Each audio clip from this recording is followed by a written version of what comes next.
আসসালামু আলাইকুম। পাকিস্তানে আর এক দুর্ভাগ্যের নাম ইমরান খান, যার দল প্রতীক ছাড়াই অধিকাংশ আসনে জয়লাভ করেছে, তারপরে সরকার গঠন করতে পারেনি।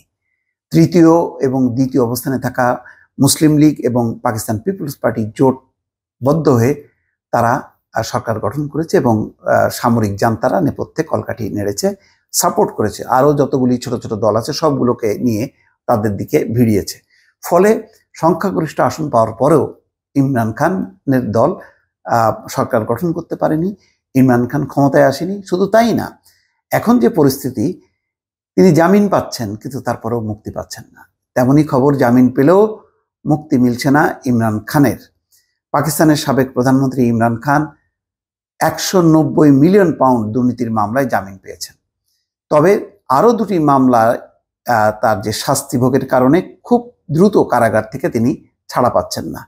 পাকিস্তানের সাবেক প্রধানমন্ত্রী ইমরান খান 190 মিলিয়ন পাউন্ড দুর্নীতির মামলায় জামিন পেয়েছেন, তবে আরও দুটি মামলার শাস্তি ভোগের কারণে খুব দ্রুত কারাগার থেকে ছাড়া পাচ্ছেন না তিনি।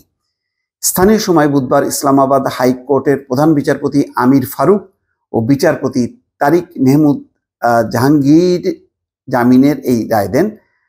আন্তর্জাতিক গণমাধ্যম রয়টার্স তাদের এক প্রতিবেদনে এই তথ্য জানিয়েছে। ইমরানের দলের আইনজীবী সামাজিক যোগাযোগ মাধ্যমে জামিন মঞ্জুরের বিষয়টি নিশ্চিত করেছেন। তিনি আরও জানিয়েছেন, আরও দুটি মামলার শাস্তি ভোগের কারণে ভূমি দুর্নীতিতে জামিন পেলেও দ্রুতই কারাগার থেকে ছাড়া পাচ্ছেন না ইমরান খান। ইমরান খানের বিরুদ্ধে অভিযোগ ছিল, প্রধানমন্ত্রী থাকাকালীন একজন আবাসন ব্যবসায়ীকে অবৈধ উপায়ে সহায়তা করায় তার কাছ থেকে জমিটি উপহার স্বরূপ পান ইমরান ও তার স্ত্রী বুশরা বিবি।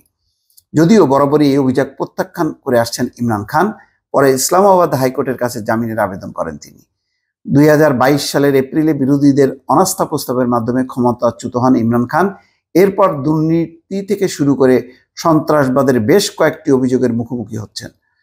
তোষাখানা মামলায় দোষী সাব্যস্ত হওয়ার পর গত বছরের আগস্ট থেকে তিনি কারাগারে আছেন। পরবর্তীতে সাইফার ও অবৈধ বিয়ের মামলা সহ অন্যান্য মামলায়ও দোষী সাব্যস্ত হন।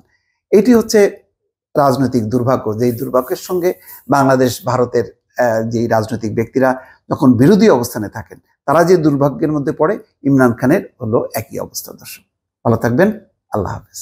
দর্শক সবশেষে একটা অনুরোধ করি, যারা আমার এই ভিডিওটি নিয়মিতভাবে দেখতে চান তারা অবশ্যই ইউটিউবে যারা দেখছেন তারা ভিডিওর নিচে সাবস্ক্রাইব লেখাটি টাচ করবেন এবং তারপরে অল বাটনে টাচ করবেন। আর যারা ফেসবুকে নিয়মিতভাবে দেখেন তারা অবশ্যই লাইক বা ফলোতে টাচ করবেন, তাহলে আশা করি যে কোনো ভিডিও মিস করবেন না। ধন্যবাদ।